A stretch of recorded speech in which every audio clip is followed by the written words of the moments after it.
Continuando con el curso sobre Lepanto, organizado por la Fundación Santa Ana, a mí me toca la parte central, es decir, la batalla misma, la batalla de Lepanto, ¿sí?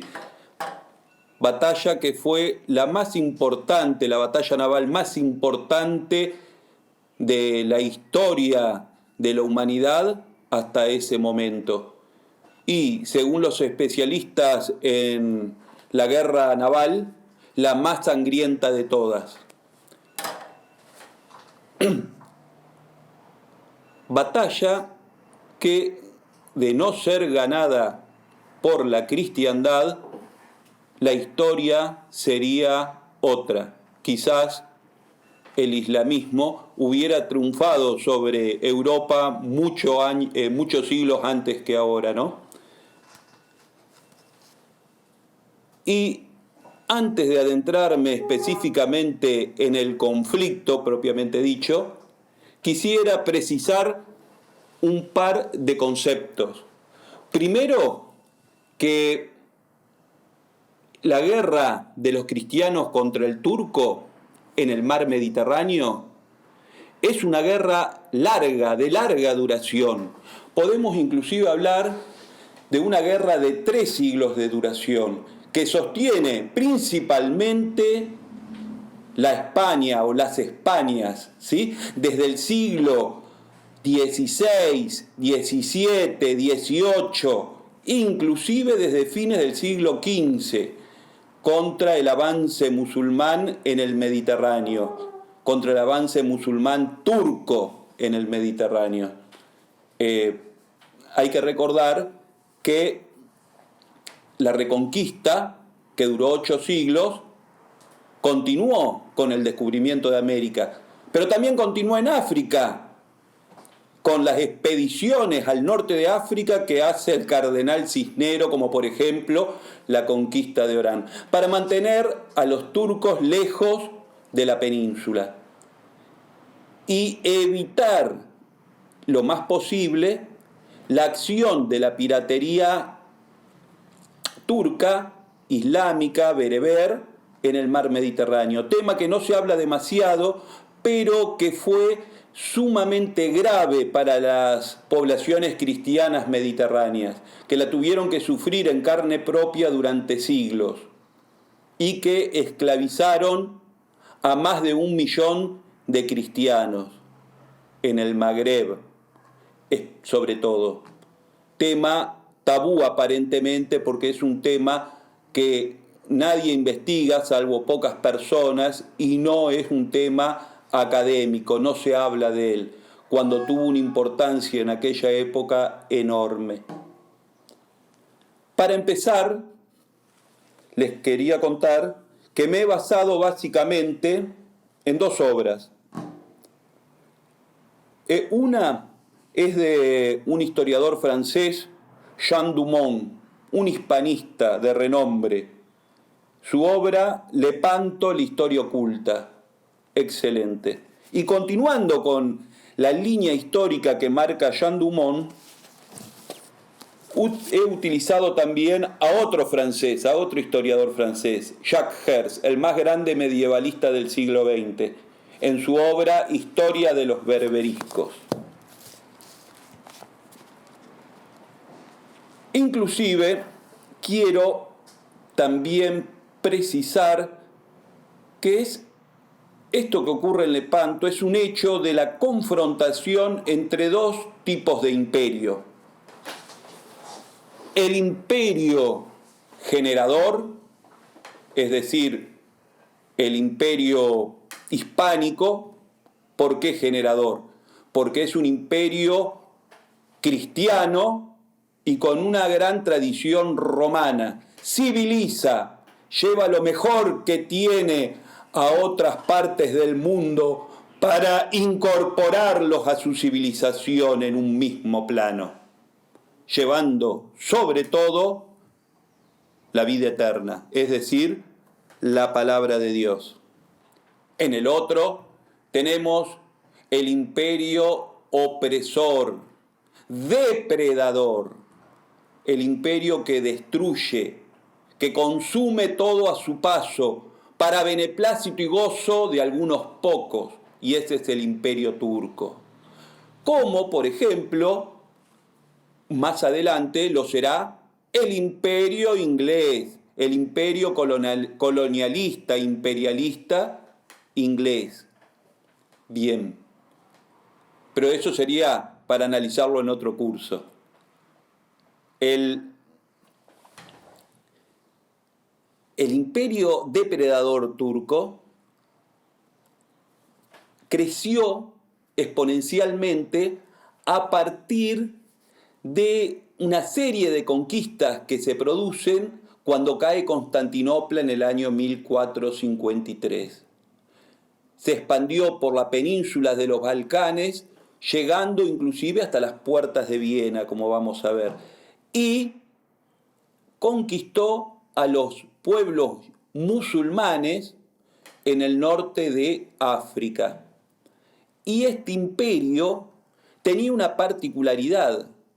Al mismo tiempo que oprimía a los cristianos dentro de su propio imperio, los utilizaba para sojuzgar y someter a los cristianos que estaban fuera del imperio. ¿Y cómo hacía esto? Con una institución, la institución de los genízaros. ¿Quiénes eran estos? Niños quitados a las familias cristianas desde muy jovencita edad para ser criados en forma militar, previamente islamizados, en forma fanática, seguidores del sultán, y eran soldados temibles, ¿sí? Y fíjense, por un lado, se le quitaban los hijos a las familias cristianas sometidas al turco. Y por otro lado, esos mismos hijos se utilizaban como carne de cañón para sojuzgar a los cristianos de afuera. Mayor perversión imposible. Bien, pero vamos a lo que nos atañe esta tarde, y es la batalla de Lepanto. Para hablar de Lepanto, tenemos que hablar de la Liga Santa, una alianza que se pergenia para tratar de frenar el avance turco en el Mediterráneo occidental. Nos tenemos que ubicar en la segunda mitad del siglo XVI. La Liga Santa se llamó de esa forma a una cruzada defensiva, una unión de pueblos que se juntan, se unen para rechazar el ataque turco en el Mediterráneo occidental, cuyo centro y corazón son los estados pontificios, cuya cabeza es el Papa Pío V, que será un gran Papa y será santificado, San Pío V. Y para analizar esta batalla, cómo llegamos al desenlace, es necesario ver tres hechos históricos anteriores, inmediatamente anteriores a la batalla de Lepanto.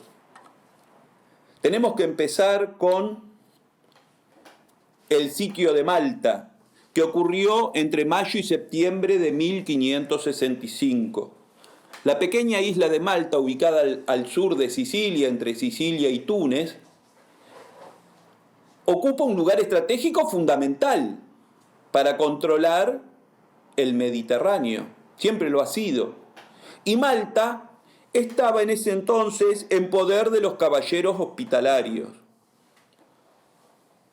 Los caballeros hospitalarios es una orden religioso-monástica militar que había tenido su asiento anterior en la isla de Rodas hasta 1522, cuando fueron expulsados por los mismos turcos de Solimán el Magnífico.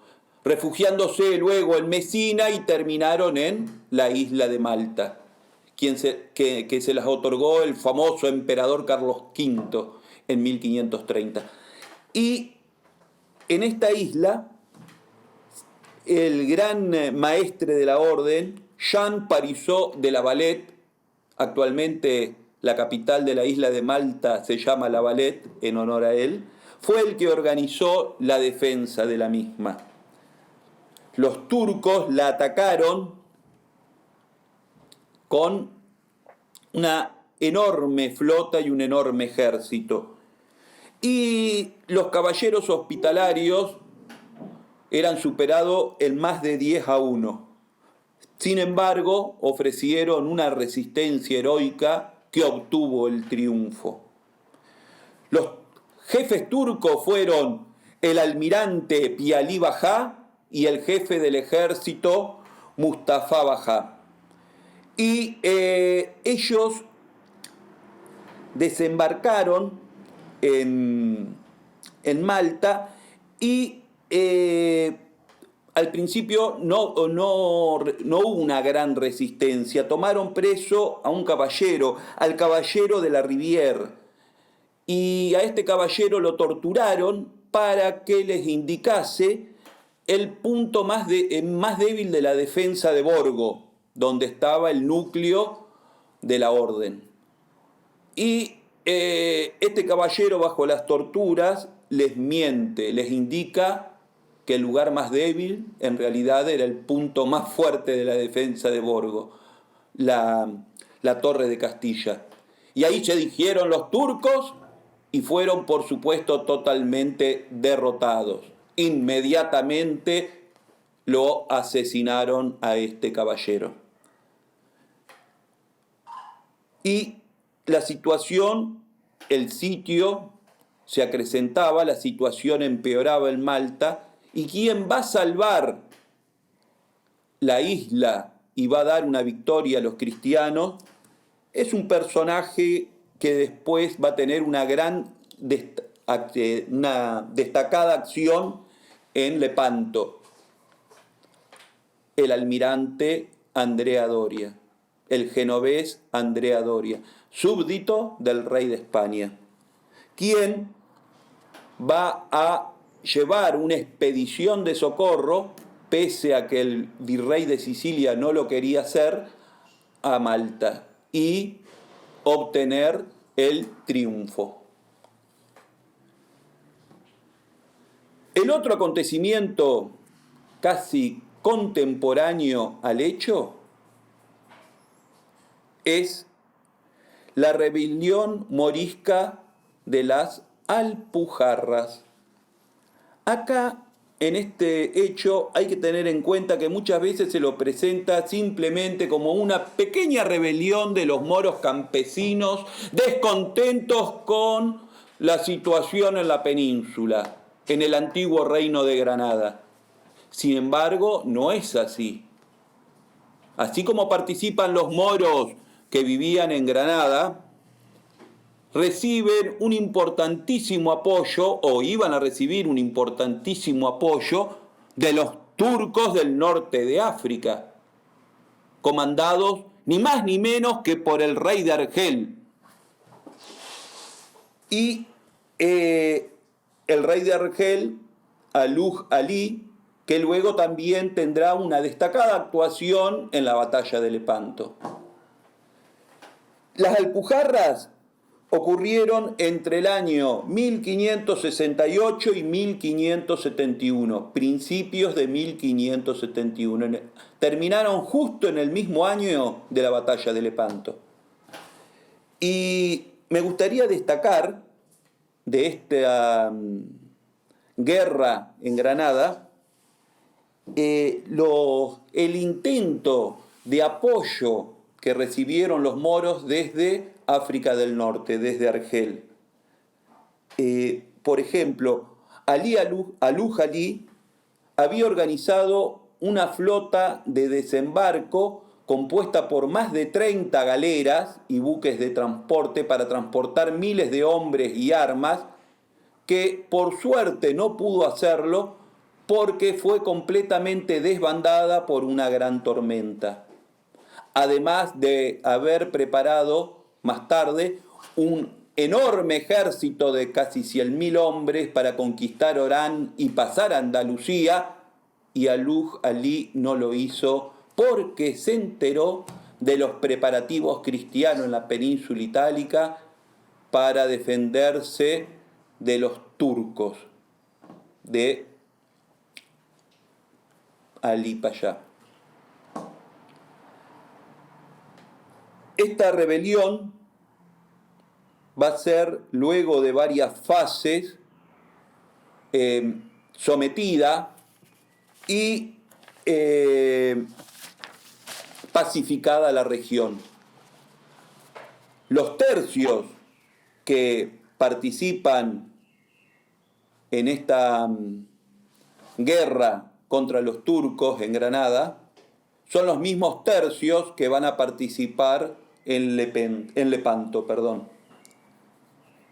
El otro hecho que quiero mencionar, y ya que ocasiona Lepanto, podríamos decir, es la conquista de Chipre y el sitio de Famagusta por parte de los turcos.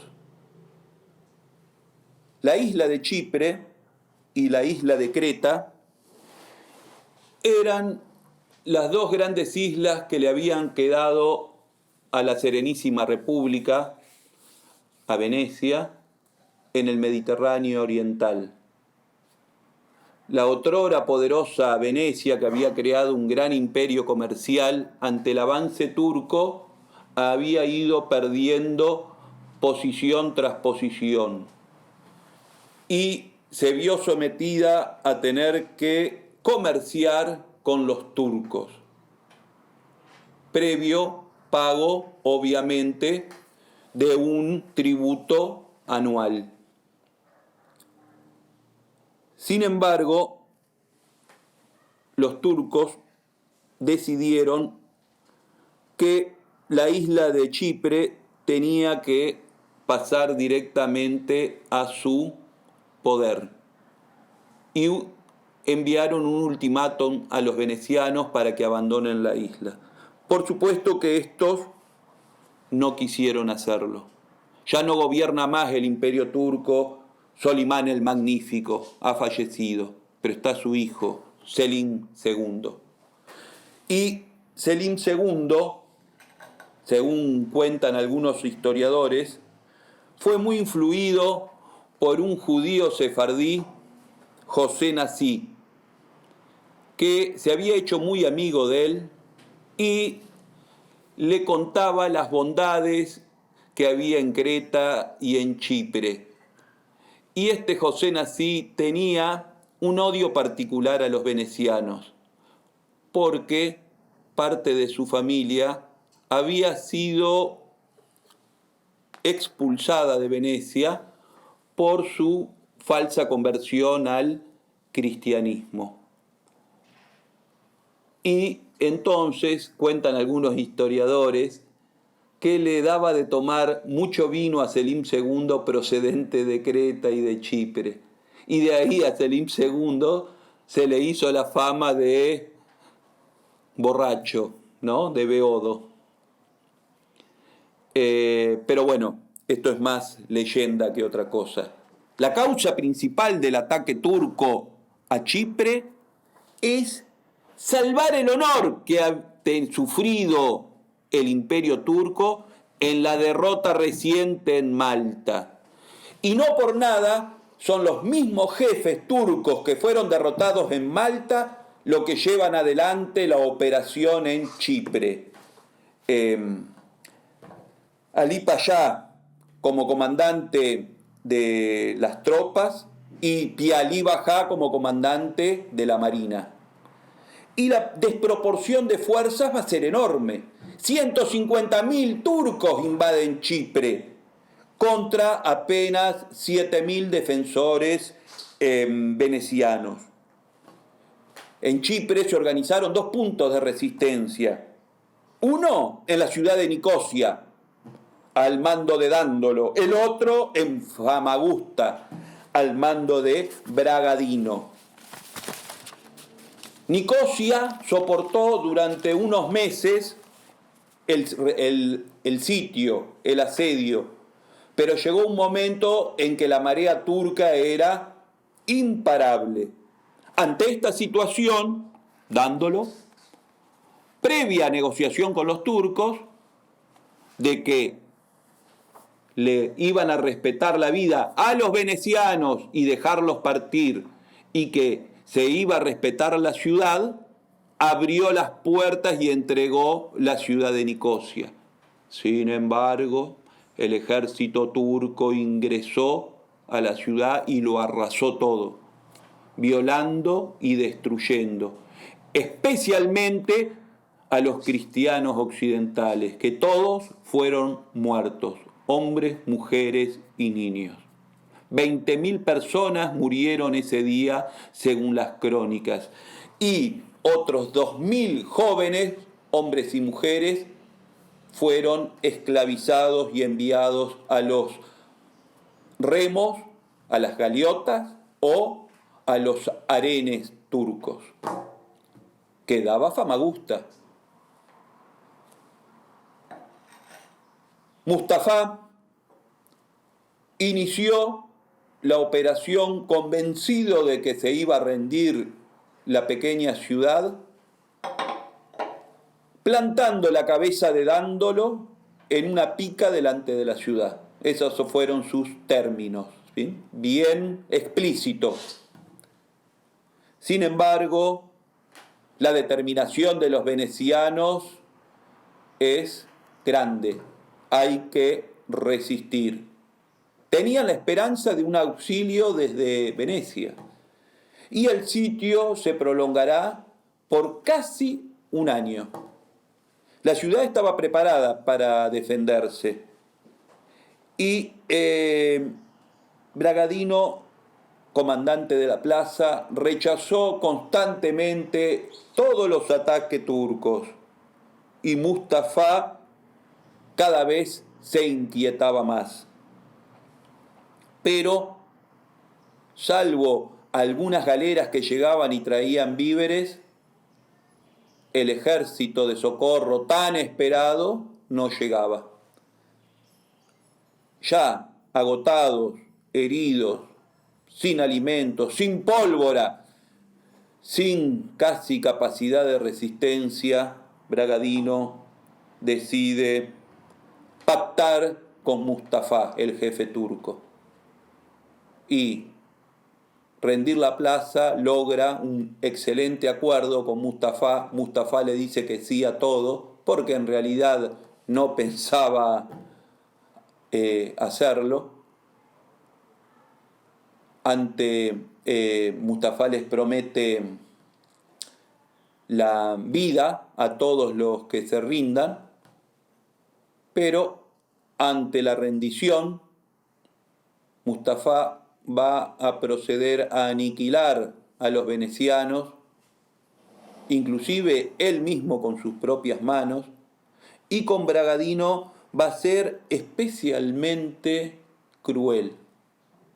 Él le va a cortar la nariz y la oreja, y luego, unos días más tarde, mientras transformaba la catedral de San Nicolás en mezquita, lo hizo cargar con bolsas de piedra Bragadino y lamer el piso por donde Mustafa caminaba.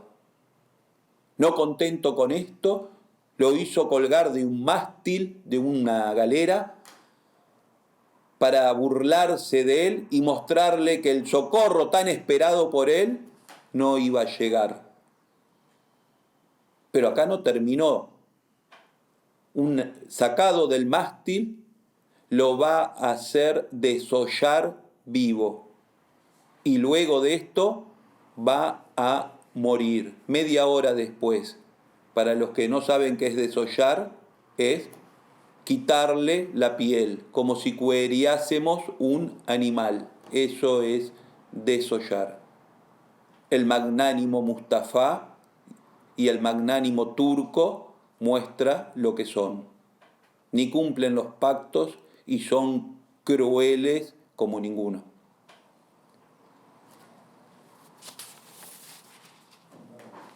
Antes de continuar, quisiera mencionar un hecho que daría para un curso por lo sumamente interesante y alcances que tiene el tema, es la alta traición que hace Francia a la cristiandad, a la iglesia, a su Dios. Traición que inicia Francia con el rey Valois Francisco I, a partir de 1520 hasta 1547, en múltiples actitudes. Francisco I estaba antojadizo y queriendo poseer el norte de Italia, de donde los franceses habían sido desalojados ya hacía tiempo. Es por ello que llevó adelante aproximadamente unas 6 guerras contra Carlos V, el emperador.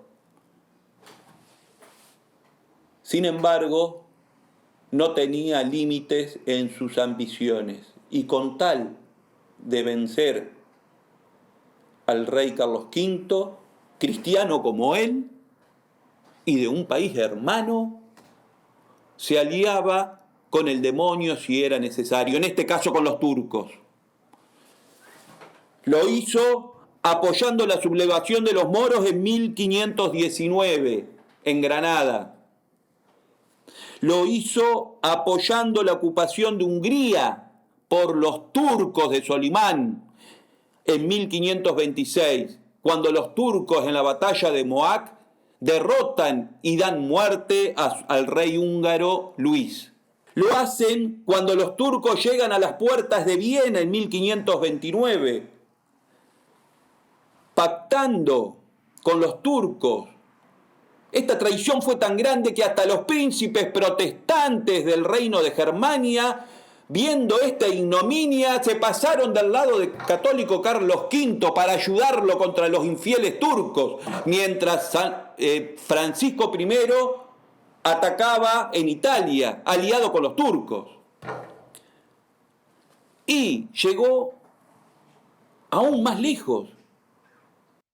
Se le ocurrió en determinado momento, luego de que una flota turca, al mando de Barbarroja, un pirata turco de Argelia, asolara, destruyera, saqueara la ciudad de Niza, que le pertenece al Gran Ducado de Saboya, y como estaba muy entrado el año, los hizo alojar a toda la flota turca en Toulon, en el puerto francés de Toulon.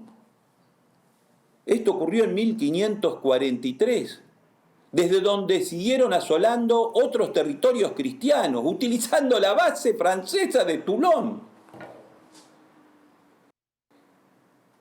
Y para colmo, estos intrusos no se querían ir.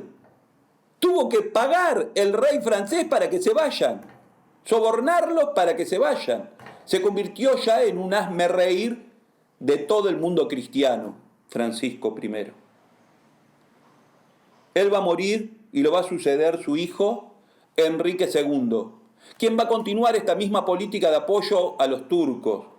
Pero poco tiempo antes de morir, en 1558, Enrique II se va a dar cuenta de la situación en que se encontraba sumida su patria y va a firmar las paces con el gobernante de España de ese momento, don Felipe II, hijo de Carlos V. Y hubo un periodo de tregua en que Francia dejó de traicionar a sus hermanos cristianos. Sin embargo, va a morir, como dije, y lo va a suceder otro Valois, Carlos IX. Este rey también, terrible, ambicioso, igual que Francisco I, quien va directamente en 1562 a firmar un pacto de alianza militar comercial con Selim II, el Imperio Turco. Por ejemplo, el título 15 de ese pacto y alianza militar dispone que los ejércitos de mar de los dos contrayentes se ofrezcan asistencia y amistad. Es increíble, increíble. Estos son los antecedentes de lo que en el siglo posterior va a ser el canalla del cardenal Richelieu y Luis XIII. Algo anecdótico es que este rey, Carlos IX, se quita el título de rey cristianísimo, título que era muy honorífico para los reyes de Francia. Él dice que no lo va a utilizar, no lo necesita, no lo quiere. Y se nota por qué, ¿no? Se nota. Inclusive se va a cansar de enviar embajadas para boicotear la Liga Santa que estaba armando el Papa Pío V, para convencer a los distintos estados que estaban tratando de realizar esa alianza, de sacarlos de la alianza, de sobornarlos. Y para ello se va a valer de varios personajes inescrupulosos e increíbles. Por ejemplo, un caso es el obispo de Dax, Noailles, que este obispo, por hereje, por adoptar ideas protestantes, básicamente calvinistas, fue depuesto por Roma, por herético, y vuelto a colocar en su sede por el rey Carlos IX, quien aludió a la independencia de la Iglesia francesa y al concordato, y lo volvió a colocar en su sede, contra el Papa. Pero no contento con eso, lo envió a este protestante a Estambul, a Constantinopla, a Constantinopla, para negociar con los turcos distintos acuerdos. Y después tuvo el descaro de enviarlo como representante de Francia en Roma. Imagínense Pío V cuando recibe este personaje.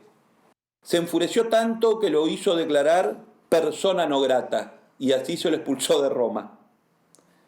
Sin embargo, no dejó de hacer las suyas. Se fue a Venecia y trató por todos los medios de convencer a los venecianos de salir de la Santa Liga. Y lo va a lograr con el tiempo, porque en 1573, 2 años después de la batalla de Lepanto, Venecia se va a abrir. Hay que aclarar que Venecia tenía bastantes relaciones comerciales con Francia.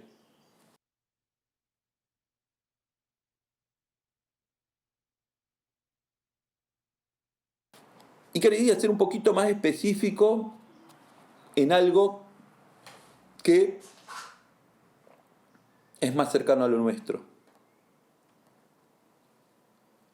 Los turcos se habían propuesto atacar la península itálica, habían concentrado un poderosísimo ejército en las costas de los Balcanes, unos 200.000 hombres, cientos de buques, y querían desembarcar, cruzar el Adriático, pocos kilómetros, y desembarcar en la península itálica y arrasar toda la península. Especialmente tenían en mente conquistar otra capital del cristianismo, la más importante. Ya tenían una, Constantinopla. ¿Qué querían conquistar? Roma, por supuesto, la ciudad eterna. Ese era su objetivo. Quizás, como dicen algunos historiadores, no se hubiesen podido mantener mucho tiempo, pero imagínense lo que hubiese sido para la cristiandad toda la península itálica en poder de los turcos, o prácticamente hasta el norte de la península itálica.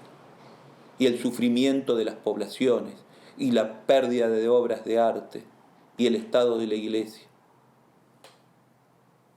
Ante esta amenaza, Pío V invita de corazón al cristianísimo rey de Francia a participar en la liga. Hay que recordar que Francia es un país poderoso. Hay que tener en cuenta que la España de Felipe II tiene muchos problemas, no solamente el Mediterráneo. Ustedes piensen que Felipe II estaba creando el reino de Indias en América. Simplemente un datito para que tener una mínima idea. Todas las ciudades de Buenos Aires hacia el norte de nuestro país, la Argentina, fueron fundadas en el periodo de Felipe II. Desde Santiago del Estero hasta Jujuy. Todas nuestras capitales de provincia y otras ciudades. Todo eso lo hizo España en ese momento. Para que vean los problemas y las cosas que hacía España. Sin embargo, Francia tenía las manos más libres. De ahí la invitación. Sin embargo, y para eso el Papa manda a su sobrino, ni más ni menos, el cardenal Alexandrini, a París. Pero este va a recibir un rechazo rotundo, brutal, de Carlos IX. E inclusive el rey Carlos IX le envía una carta a Pío V donde le confirma la alianza que tenía con los turcos. El Papa no lo podía creer. Estaba sumamente indignado con la actitud de Francia. Y acá hay otro hecho terrible. Pero si pensamos profundamente y reflexionamos el hecho de que la Iglesia Católica es la verdadera y por eso es atacada por todos, se produce como una trilateral anticatólica. Carlos IX envía embajadores a Inglaterra, para presionar a Isabel I de Inglaterra a entrar en lucha contra España. Lo mismo hace con distintos príncipes protestantes en Alemania. Los trata de convencer. Y de esta forma tenemos, por un lado, a los protestantes, a los franceses y a los turcos, la trilateral anticatólica del momento. Es muy contrastante la actitud de España ante el pedido del Papa Pío V. El Papa le suplica en estos términos al rey de España: de ti en primer lugar, oh muy querido Hijo en Cristo, imploramos la ayuda y el auxilio. Tu madre, la Santa Iglesia, se postra ante ti, gimiendo y llorando. Felipe II no responde enseguida, se tomó un pequeño tiempo para dar la contestación. Felipe tenía muchos problemas. Otro de los problemas que tenía también era el levantamiento protestante en los Países Bajos, específicamente en Holanda, que le estaba consumiendo hombres y sobre todo mucho dinero, recursos. Pero finalmente Felipe, fíjense cómo responde: he decidido emplearme en hacer realidad la alianza que deseáis. He dado instrucciones para que se trabaje en ello. Que el Señor guarde a vuestra santidad y haga crecer la prosperidad de la Iglesia Católica. O sea, que sublima los propios intereses que él tiene a corta distancia para enfocarse en los intereses de la patria más elevada, que es la patria del cielo, y se pone a disposición de la Santa Iglesia Católica y de Roma. Obviamente que ante la aceptación y el compromiso pleno de España en la Liga, el resto de las naciones mediterráneas acuden prontamente a unirse contra el turco islámico. Así tenemos que van ingresando de forma cronológica, en primer lugar, los caballeros de Malta, que han sido recientemente agredidos y que son sobre todo grandes y profesionales navegantes del mar Mediterráneo. han quedado muy disminuidos, pero van a aportar lo suyo y darán su cuota de sangre en Lepanto. Luego el duque de Saboya, que fue agredido en Niza. La República de Génova, atacada en Córcega. Los duques de Mantua, Parma, Ferrara y Urbino. La República de Luca. El gran duque de Toscana, que ha sido constantemente atacado en sus costas. Como vemos, todos estados independientes que se encuentran dentro del marco geográfico de la península italiana. Pero además, ingresan en la Liga todos los estados españoles que se encuentran también en la península italiana, que son súbditos del rey de España, de Felipe II.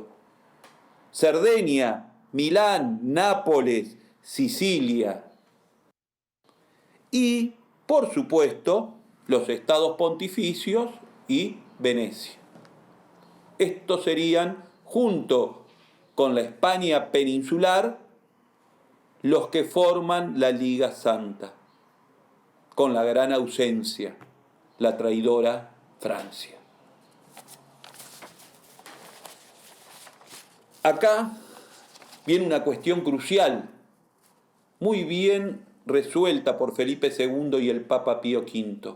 ¿A quién poner al frente de esta pluralidad de naciones, estados, intereses, pueblos que se odian a su vez y que lo único que tienen en común es el odio al turco, que son los venecianos por un lado y los genoveses por el otro?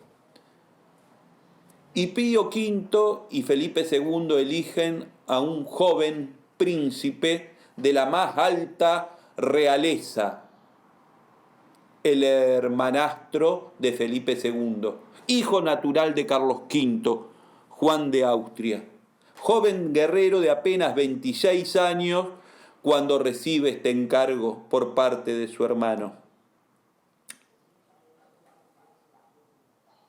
Don Juan es piadoso, es apasionado, es valiente y seductor, y tiene una gran capacidad diplomática y militar, todas cualidades necesarias para manejar esta variopinta alianza.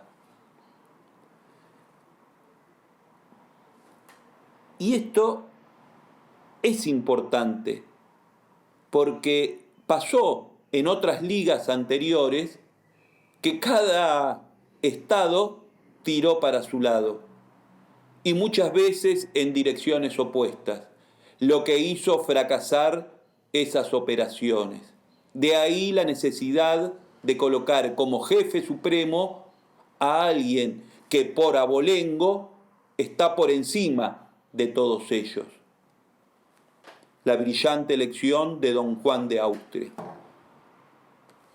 Otro de los personajes importantísimos que van a estar al lado del príncipe Juan será Juan Andrea Doria, ese almirante de España que tiene una gran experiencia en el mar y en combatir al turco. Es, como dijimos hace unos minutos, el gran vencedor de Malta.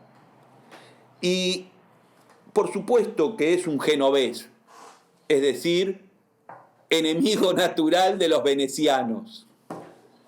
Pero su tío es ni más ni menos que el gran almirante de Carlos V, Andrea Doria, y de él recibió desde muy niño esa herencia de criarse en el mar.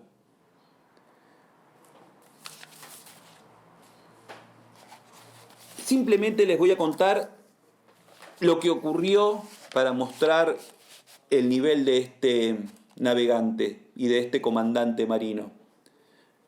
Cuando ocurrió lo que les relaté en Chipre, Venecia y los estados pontificios, el Papa, organizaron una expedición de socorro, compuesta por distintos dos ejércitos básicamente, la Marina de los Estados Pontificios y la Marina veneciana. La flota papal estaba a cargo de Marco Antonio Colonna, un gran militar de tierra, pero con poca experiencia en el mar. Y la Marina veneciana a cargo de un marino poco experimentado y que va a terminar en prisión por su mala acción, el almirante Sane. Entre ellos estaba Andrea Doria.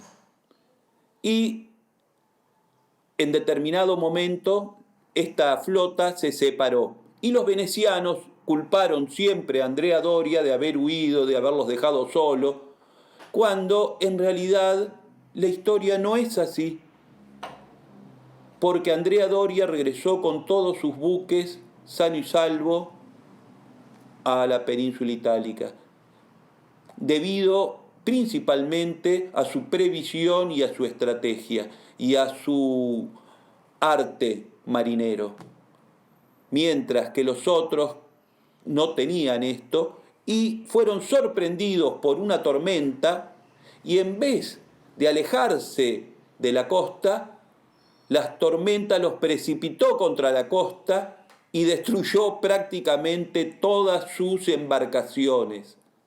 En cambio, Doria rápidamente enfiló hacia la tormenta mar adentro, lo cruzó lo más rápido posible esa tormenta y no perdió ni una sola galera, regresando a su patria, intacto.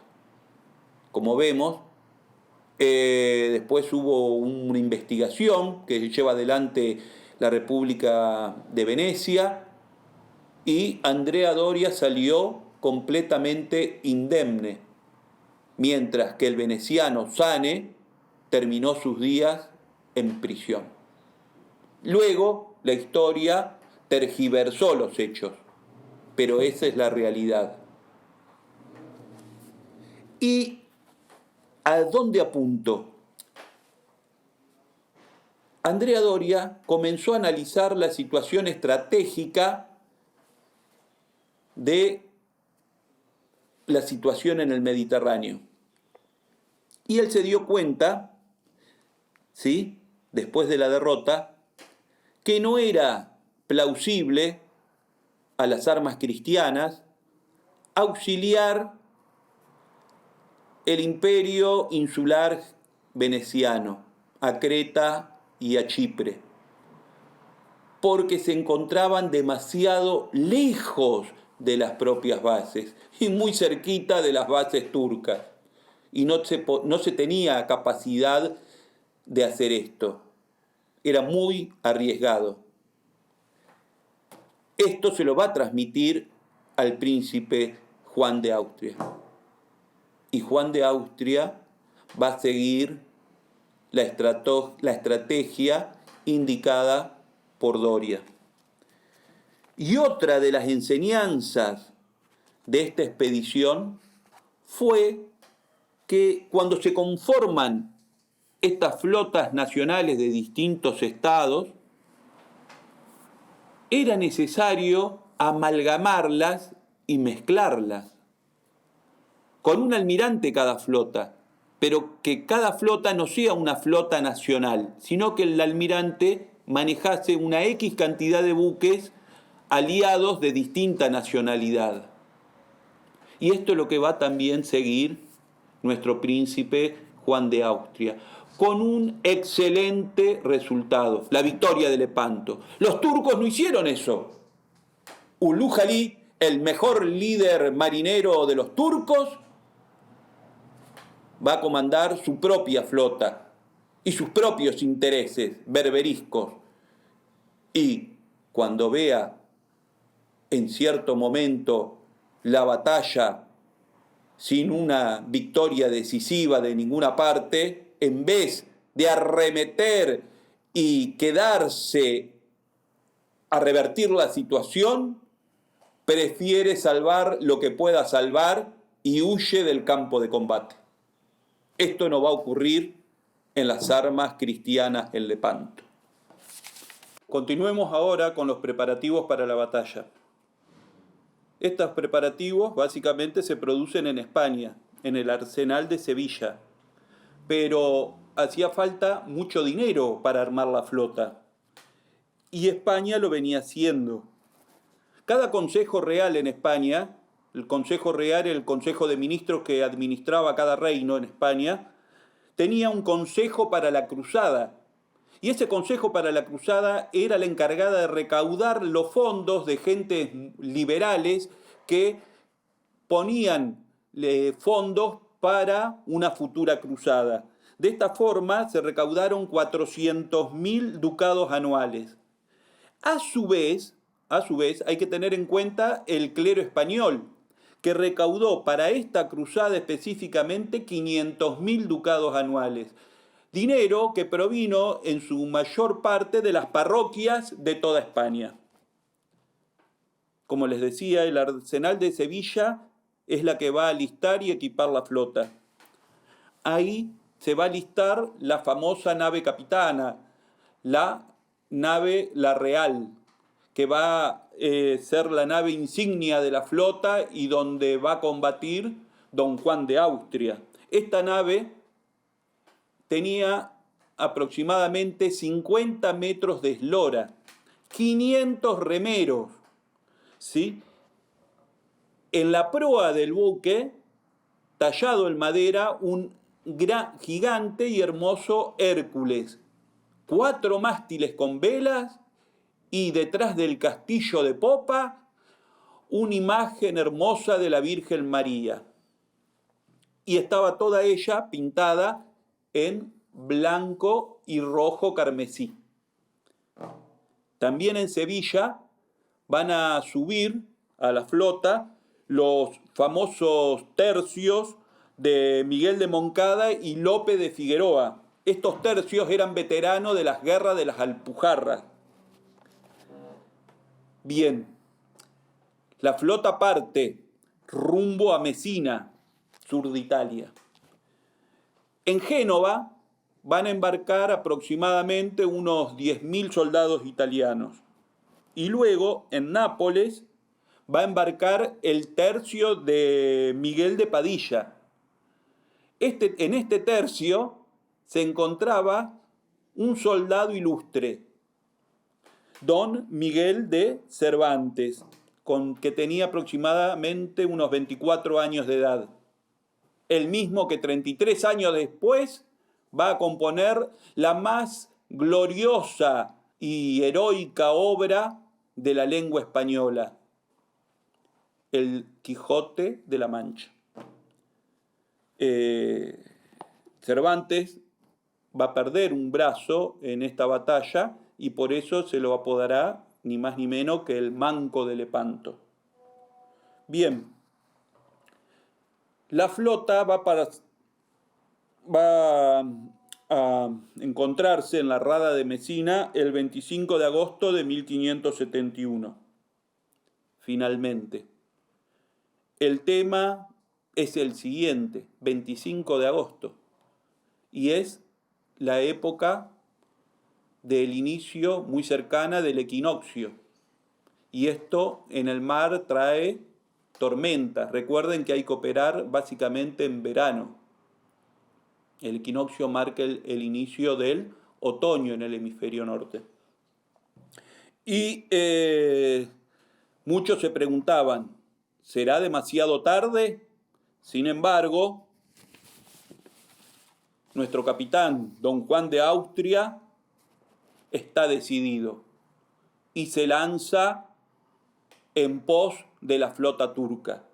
También acá hay que tener en cuenta que muchos venecianos, sobre todo, querían partir hacia Chipre en socorro de ese territorio veneciano que se creía que continuaba resistiendo, pero don Juan optó por el consejo de Andrea Doria. No había que partir tan lejos, tener las bases cerca, y por lo tanto partió directamente sobre la flota turca que se estaba armando en el mar Adriático, frente a la península itálica. Y fue una sabia y gran decisión estratégica esta. Había otro problema. Como hemos dicho, la flota cristiana estaba integrada por múltiples naciones y había que lograr una flota homogénea. Para ello, don Juan de Austria tenía poco tiempo y lo primero que hizo fue repartir 4.000 soldados españoles entre los buques venecianos que tenían menos tropas y estaban más desarmados. Y a su vez mezcló los buques de distinta nacionalidad en cada una de las flotas. Es decir, que las 5 flotas que armó estaban integradas por buques de todas las naciones participantes en la Liga Santa. Y les doy un ejemplo. La flota de Doria, que va a ser el ala derecha en Lepanto, va a estar constituida de la siguiente forma. El comandante, por supuesto, es Andrea Doria, un genovés, pero tenía 22 galeras de Venecia, 6 de Nápoles, 5 de Sicilia, 5 personales de Doria, 2 de Saboya, 2 de los estados pontificios, 1 de Génova y 7 más de diversa procedencia, para que veamos que dentro de una misma flota había distintas nacionalidades. ¿Con esto qué se lograba? Se lograba que cada almirante no hiciese lo que quisiese en medio de la batalla, como había ocurrido en acontecimientos anteriores. Y a su vez también marcaba el hecho de que eran todos hermanos en Cristo, todos eran cristianos y todos tenían un mismo fin, vencer o morir.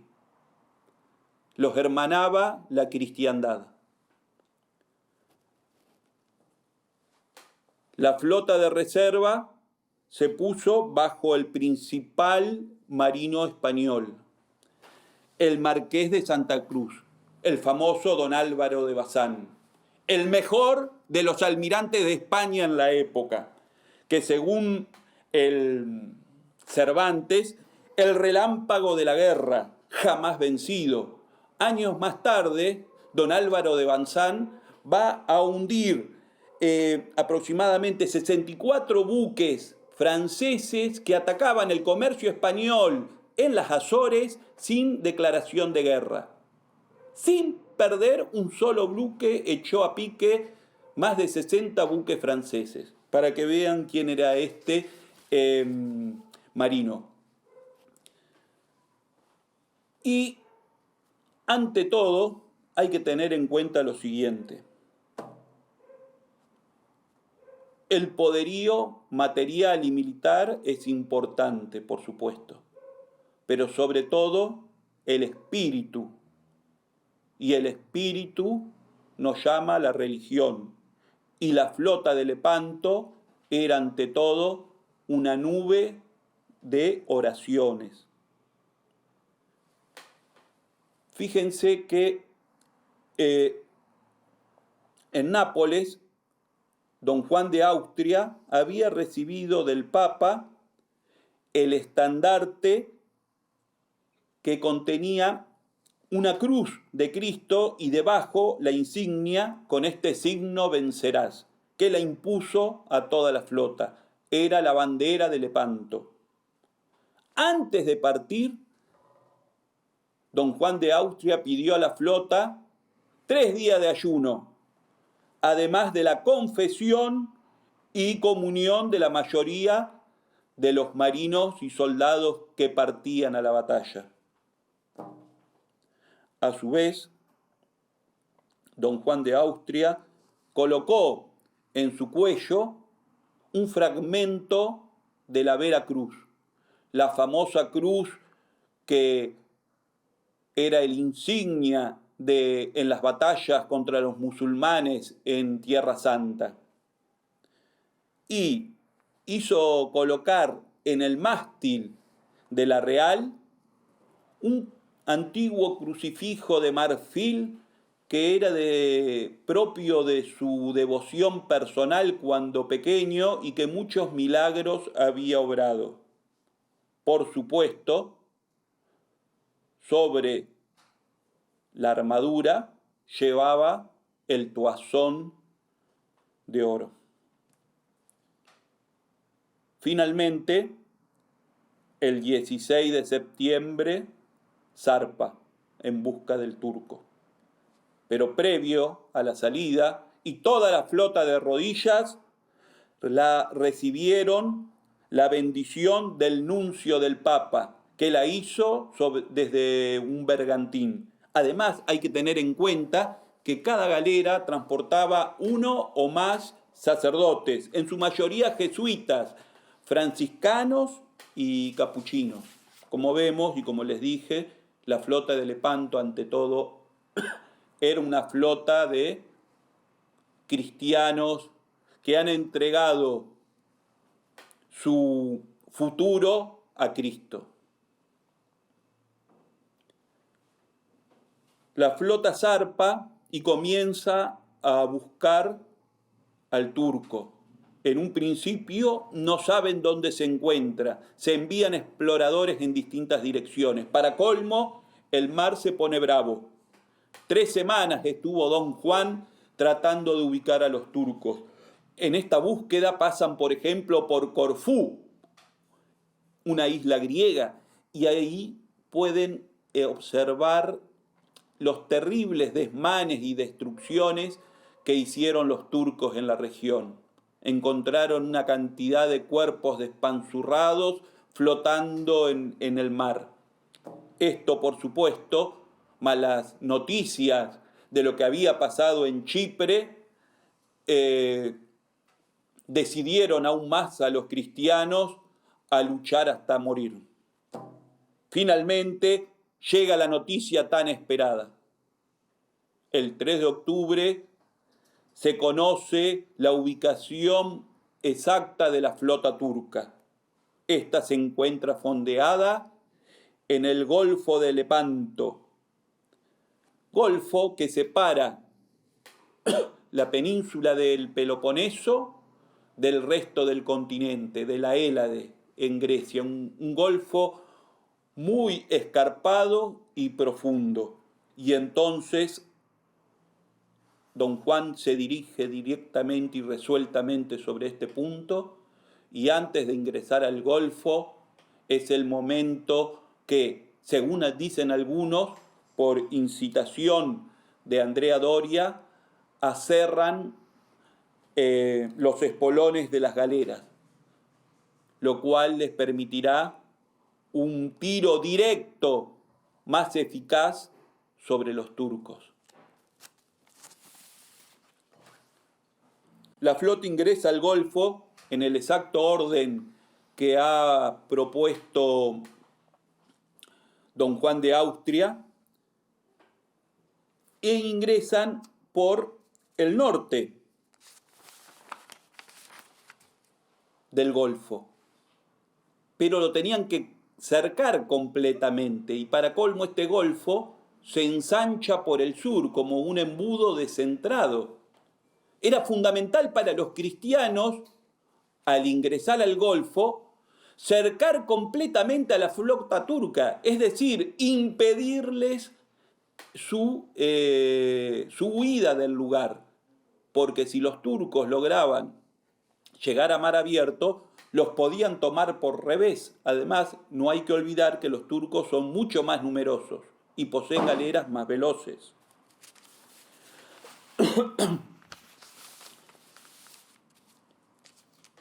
Y esto se hizo admirablemente. A las 7 de la mañana, la flota cristiana ingresa en Lepanto, y para las 10 de la mañana la flota está completamente desplegada en orden de batalla frente a la flota turca. Y se hizo en 3 horas y con viento contrario, mientras los turcos durante todo ese tiempo tuvieron viento a favor. Sin embargo, los turcos no aprovecharon la ocasión, no se movieron. Este fue el primer gran éxito táctico de la Armada cristiana. ¿Cómo quedaron desplegadas las flotas? De la siguiente forma. La flota cristiana miraba hacia el este, la flota turca hacia el oeste, desplegadas ambas flotas de norte a sur. En el centro de la flota turca se encontraba el almirante Ali Pasha, yerno del sultán Selim II. Sobre la nave, la sultana, la nave más poderosa de los turcos, de aproximadamente unos 60 metros de eslora.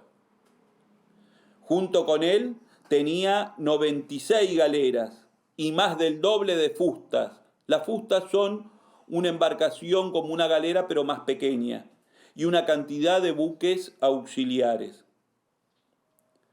Frente a Ali Pasha se encontraba el centro cristiano, comandado por don Juan de Austria, que tenía apenas 62 galeras. A la derecha de Ali, es decir, al norte, se encontraba Shuluk, el virrey de Alejandría, conocido como Siroco, un gran navegante con 56 galeras.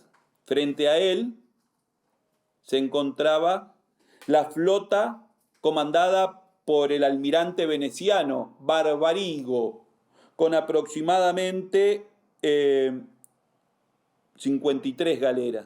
Es decir, que en este sector del frente del dispositivo la situación estaba relativamente empatada.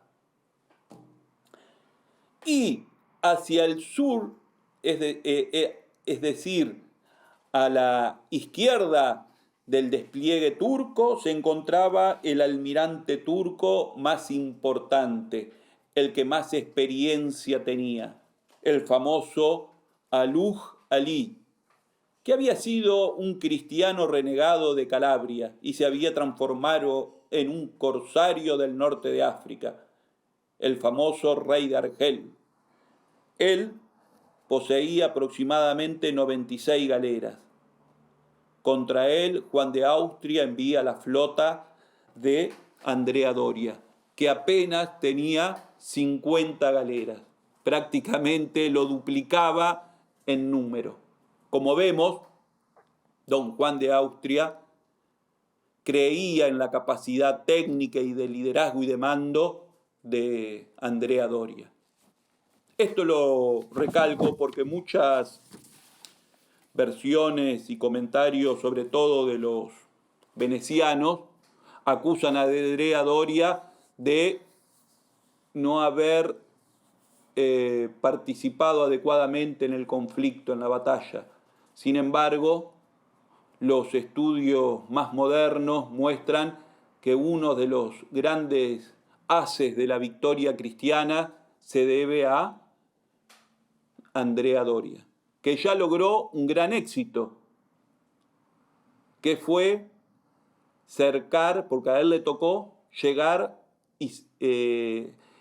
hasta el extremo opuesto por el que entraron y cercar completamente a la flota turca, y con viento contrario, lo cual logró. Pero hay algo fundamental. Don Juan de Austria se guardó el as en la manga y lo tenía escondido un poco más a retaguardia. Los turcos no lo podían ver. Era la flota de reserva, la flota de don Álvaro de Bazán, el marqués de Santa Cruz, que tenía aproximadamente unas 30 galeras. ¿Por qué los turcos no se habrán movido? Seguramente debe haber sido que estaban confiados en su superioridad numérica aplastante. Seguramente esto los indujo a no maniobrar en este momento tan delicado para los cristianos. Hay que tener en cuenta que los turcos poseen más de 50.000 combatientes embarcados, en su mayoría gesnízaros y corsarios. En total, más de 230 galeras y más del doble de buques auxiliares. Es decir, que los turcos tenían una flota de más de 400 buques, una armada nunca vista hasta ese momento en el mar Mediterráneo. Inclusive estoy tomando las cifras menores de diferentes autores. Hay autores que por supuesto hablan de cifras mucho mayores para la armada turca.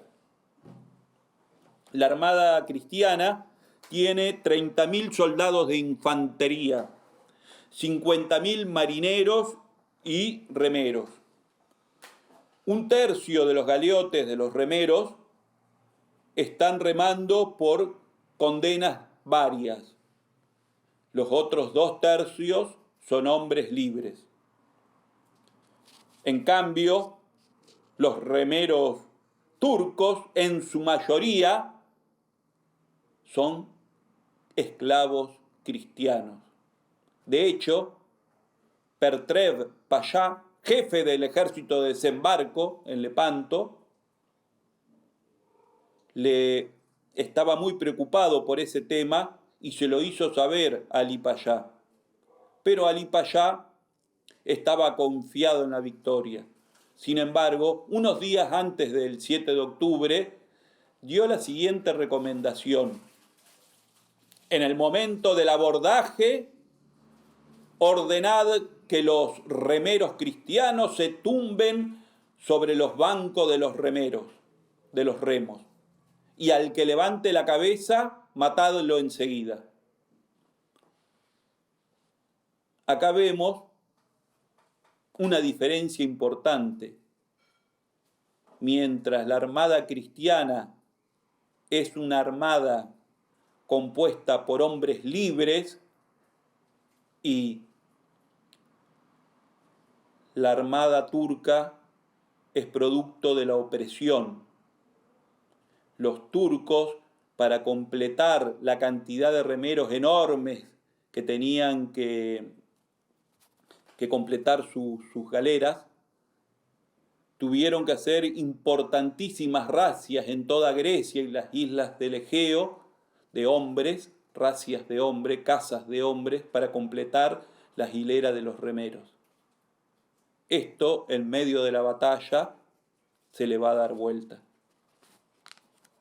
Por el lado cristiano, don Juan de Austria prometió a ese tercio de remeros que estaban cumpliendo condena que una vez finalizada la batalla quedaban libres de la condena, hecho que pudo cumplirlo.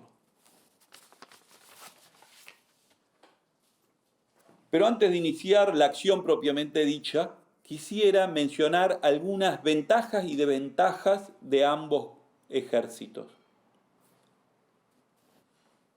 En cantidad de buques de guerra, tanto galeras y galeazas, tenemos de parte de los cristianos aproximadamente 208, contra unas 230 a 250 galeras turcas. A eso hay que agregarle el doble de fustas, que son buques de guerra más pequeños. Es decir, que los cristianos son netamente inferiores a los turcos. Pero los cristianos poseen una mayor potencia de fuego, aproximadamente 1.300 cañones, a saber, 5 cañones por galera y unos 40 cañones, los más poderosos, por cada galeaza. Las galeazas son buques muy poco maniobreros, pesados, grandes, pero con una artillería formidable y que tuvieron un papel importante en la batalla. 20 cañones por banda tenían estos buques.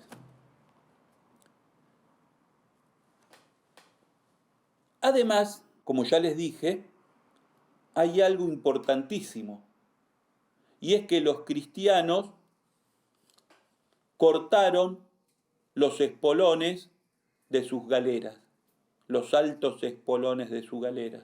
Esto les permitió a la artillería cristiana tener un fuego muchísimo más efectivo, mortal, para los turcos, porque el tiro era directo y no indirecto por sobre los espolones. Esta medida,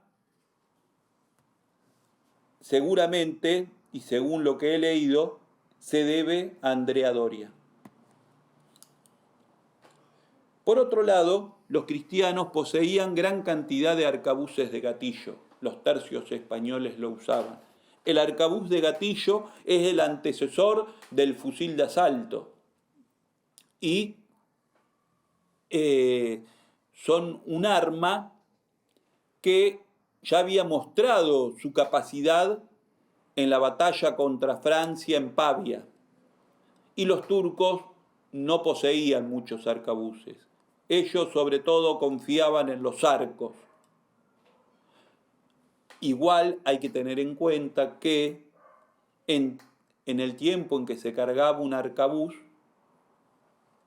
se tiraban más de 30 flechas. Algunos hablan de 35 flechas. Los turcos hacían nubes de flechas.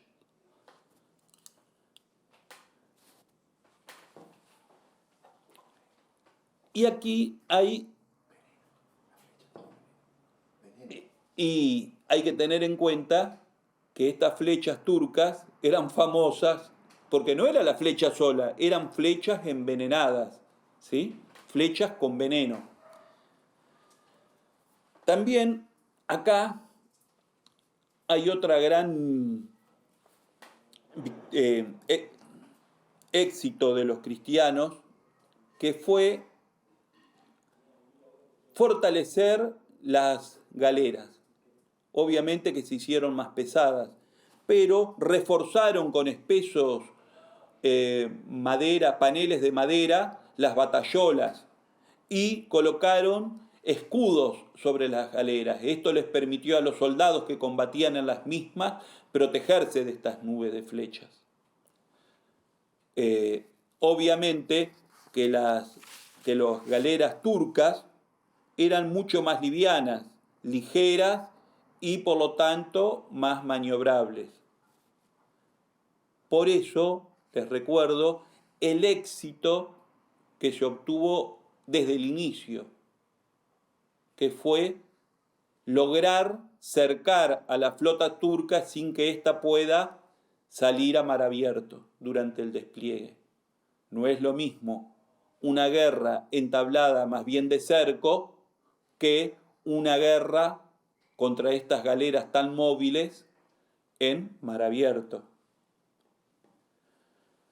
Y en lo individual también hay que destacar que los españoles tenían importantes corazas y yelmos, y los turcos prácticamente carecían de estas corazas y yelmos.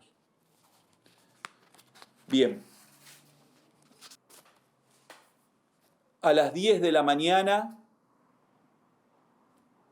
se inicia el combate. En la Sultana, Ali Payá se lanza hacia adelante, arengando a sus hombres. Y lo mismo hace don Juan de Austria. Y acá les quisiera leer la arenga que hace don Juan de Austria a sus hombres, poco antes de lanzarse al asalto. Les dice lo siguiente: a morir hemos venido, y a vencer si el cielo así lo dispone. No deis ocasión a que con arrogancia impía os pregunte el enemigo: ¿dónde está vuestro Dios? Pelead en su santo nombre, que muertos o victoriosos gozaréis la inmortalidad. Y las tripulaciones explotaron en una gritería generalizada, Le sacaron el sombrero, los guantes, y luego de esta arenga, don Juan repartía rosarios y escapularios a derecha y a izquierda, y luego se colocó la armadura y se lanzó sobre el turco. Así comienza la batalla, alrededor de las 10 de la mañana. Es increíble, pero aquí ocurre otro hecho interesante.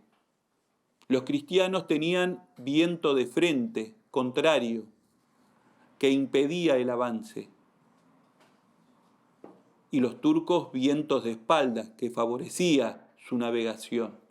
Sin embargo, al momento de iniciarse la batalla, el viento cambia repentinamente y al revés. Ahora los cristianos tienen viento favorable y los turcos el viento en contra. Esto obviamente que los cristianos y sobre todo don Juan de Austria lo tomó como una señal del cielo. Para los turcos fue algo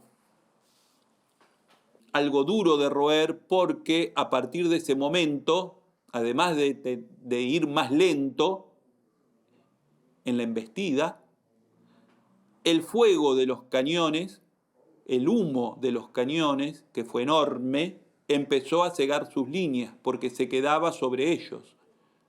En cambio, los cristianos tenían más bien el panorama despejado porque el humo se iba hacia ellos, hacia los turcos. Esto es importante en la batalla. Siroco, el virrey de Alejandría, se lanzó sobre Barbarigo, intentando sobrepasarlo por el norte y luego atacarlo a él y al centro desde atrás, en una audaz maniobra.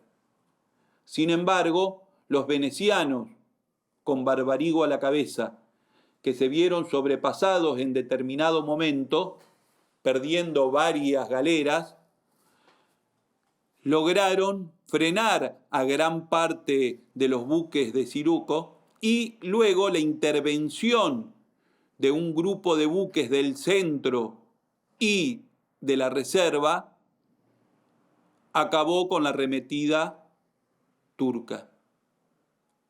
Barbarigo murió en la acción. Justo que se levanta la visera, una flecha le impacta en el ojo. Lo reemplazó Nani, quien también recibió 3 flechazos. Y acá la batalla, en este sector combate Cervantes, va a durar prácticamente gran parte del día. Recién se va a decidir hacia el final. En el ala derecha cristiana, izquierda turca, donde se van a enfrentar Andrea Doria y Al-Jalí. Y en este combate, el turco trató también de cercar a Doria por el sur. Recuerden que Ulu-Jalí tiene el doble de galeras que Doria. Cuando Doria descubre la maniobra del turco, también arremete hacia el sur, tratándole de cortarle la salida, y lo logra. Pero esta arremetida hacia el sur, ¿qué produce? Un tremendo ensanchamiento del frente entre el ala derecha de Doria y el centro del dispositivo. Y recuerden, Ulu-Jalí tenía el doble de galeras. Por lo tanto, el turco, el corsario, se da cuenta de esta situación de debilidad que ha quedado entre el ala derecha y el centro cristiano. Reúne rápidamente a gran parte de sus 100 galeras y las lanza como un ariete sobre ese lugar. Ahí quienes se encontraban la flota de vanguardia con unos 7, 8 buques de Colonna y las 3 galeras de los caballeros de Malta, que son embestidas por toda la flota de Ulugh Jalí y prácticamente los pasan por arriba. Ninguno de los caballeros de Malta quedó vivo. Las 3 galeras de los caballeros de Malta fueron arrasadas a flechazos y luego tomadas al asalto. Para colmo, 3 prisioneros fueron horriblemente torturados porque los turcos odiaban a los caballeros de Malta. Sin embargo, ante esta situación de aparente victoria de Ulugh Jalí, que se tomó un respiro el turco y empezó a pavonearse haciendo girar su galera, dicen los cronistas, como si fuese un caballo, disparando a derecha y a izquierda. Este tiempo fue utilizado por los cristianos para cubrir el sector, reparar la brecha. Llegó rápidamente Andrea Doria con los remos batidos sobre Ulugh y a su vez, y sobre todo, apareció don Álvaro de Bazán, el marqués de Santa Cruz, con toda la flota de reserva, sus 30 galeras, y rechazó a Ali, a Ulugh Jalí. Mientras tanto, ¿qué ocurre en el centro? En el centro, como le dije, ambos capitanes, el sultán y don Juan de Austria, arremetieron unos contra otros. Y aquí quiero destacar la importancia de las galeazas. Los cristianos habían dispuesto de 2 en 2 sus 6 galeazas delante de la flota, que cuando los turcos arremetieron en un inicio, la andanada de la artillería de las galeazas mandó a pique a media docena de galeras turcas y rompió el brío del ataque turco. Sin embargo, Ali Pasha no se atemorizó y se lanzó adelante. Y don Juan de Austria enfiló directamente con la Real sobre él. Y ambas naves chocaron en un estrepitoso choque en donde el espolón de la sultana se incrustó 4 líneas de remeros sobre la nave de don Juan. Y ahora ambas naves estaban unidas. Imagínense, 60 una, 50 metros otra, tenemos una explanada de más de 100 metros en donde comenzó el combate cuerpo a cuerpo. La sultana tenía aproximadamente unos 500 gesnízaros de primera. Lo mismo la nave de don Juan, con sus mejores soldados. Colonna, con su nave, también va a embestir desde el costado trasero la nave de Ali Pasha y va a atacar a la misma, ¿sí?, desde un costado. Comienza un combate en donde la cantidad de fustas y galeras que tenían los turcos impedían el acceso de buques de refuerzo a este combate que se estaba produciendo, al mismo tiempo que sus buques auxiliares podían transportar tropas de refresco al combate cuerpo a cuerpo que se producía en la Real. De hecho, don Juan de Austria, al frente de sus hombres, combatió y recibió una herida leve. Pero acá, ¿quién salva la situación cuando todo parecía perdido? la salva nuevamente don Álvaro de Bazán, que luego de haber rechazado a Ulugh Ali, regresa sobre el centro y embiste todas las naves y galeras turcas que protegían a la sultana y logra acercarse y transportar más de 200 infantes a la Real. Y de esta forma los turcos tenían todas las de perder. Ali Pasha resistió hasta que, aparentemente herido, se suicida o cae sobre una línea de remeros y uno de estos remeros le corta la cabeza. Y de esta forma se iza en la sultana el estandarte cristiano. Pero el combate no terminó aquí. El ala izquierda seguía combatiendo duramente, el ala izquierda cristiana. Y Ulugh Ali intentó un nuevo ataque sobre el centro, pero fue rechazado por Doria y don Álvaro de Bazán. Ante esta situación, en un momento en que se disipa el humo del combate, Ulugh Ali se da cuenta que la situación estaba perdida y decide rescatar lo que podía rescatar, sus naves. Y trata de fugarse de la acción.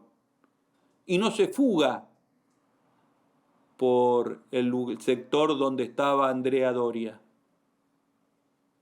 Al contrario, se fuga por el sector donde estaba la escuadra veneciana, por el norte. ¿Por qué se fuga por ahí? Porque ahí el combate seguía reñido. Y entonces, al amparo de ese combate, cruza por detrás de los turcos que están combatiendo, los turcos de Siroco, cruza por detrás, siempre perseguido por Andrea Doria, y se escapa por el norte, por el mismo lugar por donde habían entrado los cristianos, con menos de 30 galeras. En este combate hubo una gran cantidad de hechos heroicos. Por ejemplo, don Alejandro Farnesio, junto con el soldado Alfonso Dávalos, tomó él y el soldado 3 galeras turcas. Como ese hay una cantidad de hechos heroicos. La nave que venía junto a la de Ali Pasha, en donde estaban los tambores, los músicos, los astrólogos y los 2 hijos de Ali Pasha, uno de 13 años y uno de 16 años, fíjense la seguridad que tenían los turcos de la victoria, fue también capturada. Y hacia el fin de la tarde, todo el mar estaba ensangrentado, pero en poder de los cristianos. La victoria era total, pero una victoria costosa. Los cristianos, don Juan de Austria tuvo aproximadamente unos 8.000 muertos, pero sobre todo aproximadamente 21.000 hombres más quedaron heridos. Hay que recordar que las heridas en aquella época era un tema importante por las infecciones, no había antibióticos. Pero los turcos dejaron más de 30.000 muertos de sus marinos y soldados, sin contar los remeros. 15.000 remeros, esclavos turcos, fueron liberados. Muchos murieron, pero 15.000 fueron liberados en la acción. Más de 100 galeras turcas fueron capturadas, muchas otras echadas a pique porque no se las podía mantener a flote. Y los dos hijos de Ali Payá quedaron en poder de don Juan de Austria. Don Juan de Austria dio gracias a Dios y se dispuso a subsanar las heridas y a reparar los daños.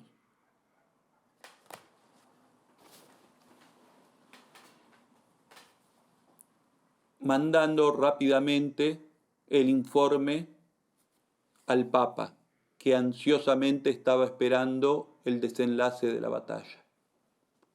La batalla de Lepanto impidió que ese formidable ejército turco de más de 90.000 hombres que se tenía preparado no desembarcase en la península itálica. No fue un combate extemporáneo o la locura de un papa o un pequeño combatito, como dice algún historiador cristiano como Daniel Robb. No. Fue la batalla decisiva en el siglo XVI, que puso fin al avance turco. De hecho, luego de una serie de operaciones, 10 años después, finalmente Constantinopla firmaba la paz y Felipe II se la daba. Y de esta forma vino la paz definitiva en el mar Mediterráneo. Esta gran victoria fue festejada en toda Europa y sobre todo también en el Reino de Indias, en América. Un año después, en la Ciudad de México, se hicieron importantísimos festejos donde se recreó la batalla. Se hicieron barquitos con ruedas y se hizo en la plaza pública una recreación de esta gran batalla, para que vean la importancia que ha tenido Lepanto. Salvó a la península itálica de los salvajes turcos, de la invasión, que quizás no hubiesen podido mantenerse en la misma, pero sí hubieran arrasado con toda la península, Roma incluida. Y les puso un fin, les puso un freno.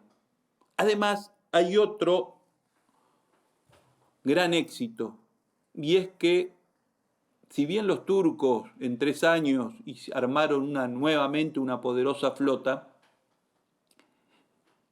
nunca van a poder reemplazar al personal calificado que murió en Lepanto, es decir, a los capitanes de galera y a esos viejos marineros que sabían navegar y que sabían sobre todo construir galeras. Tenían el oficio de la navegación y de la construcción de galeras. Los turcos nunca van a lograr tener una flota tan poderosa. Eso es importante destacarlo. Su próxima flota va a ser una flota de advenedizos y hecha con madera verde y no muy bien construida. Eso es un éxito que hay que destacar.